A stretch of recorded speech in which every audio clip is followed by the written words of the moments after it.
So let's think about what music is. First of all, it's a pattern.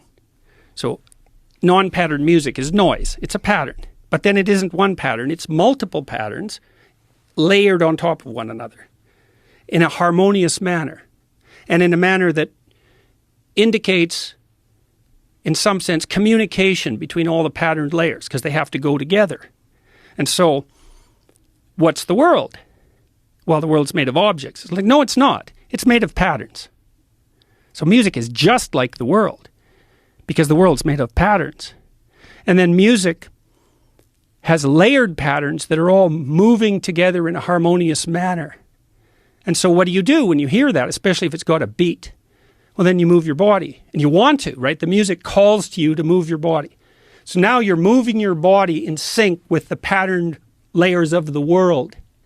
Well, that's meaning. And then there's more to it. So that's so cool, is music is an analog of the structure of existence itself. And it calls to you to take part in that. And then, so maybe you dance by yourself, or maybe even better, you dance with someone else. And so then you both bring your bodies into this patterned relationship with this multi-layer harmony together in a spontaneous way, indicating that you can both play and are therefore potentially trustworthy future mates. That's unbelievably cool. And birds dance. It's not just human beings, you know. So this is a deep thing. And then music does something else too. It puts you on the border between chaos and order, because a boring song does exactly what you expect it to do and gets dull very quickly. And an unlistenable song is so random you can't follow it. And so what you want is predictability with a leaven of unpredictability. And then that puts you right on the edge. That's the zone of proximal development. Vygotsky discovered that. Like a Hendrix song. Yeah, like a Hendrix song. Well, any great music does that. But I mean, Hendrix has so much creativity inside the structure of the song, because there's riffs that he'll do. Right. And everyone loves, oh man, I went to this bar in Nashville. This band was playing Kelly's Heroes, a great guitarist, the best guitarist I've ever seen.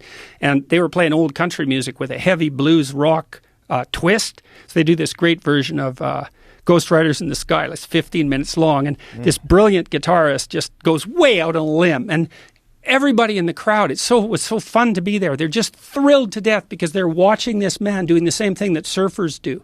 He's like dancing on the edge of chaos and order in this virtuosic manner.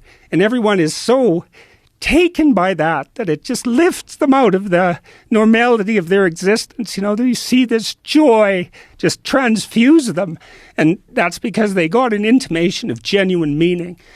And it's not amenable to rational criticism, which is the thing that I thought that struck me as so miraculous about music, and why it has this element of salvation. It's like it puts you directly in touch with the meaning that sustains you in life directly, and it shows you what that would be, which is something like to observe the harmonious interplay of the patterns of being stacked on top of one another, and then to bring yourself into alignment with that, which is what yogis strive to do, and what disciplined athletes strive to do, and what we celebrate in athletics. And it's all a reflection of the same thing. And that's real. It's real, that meaning. It's real.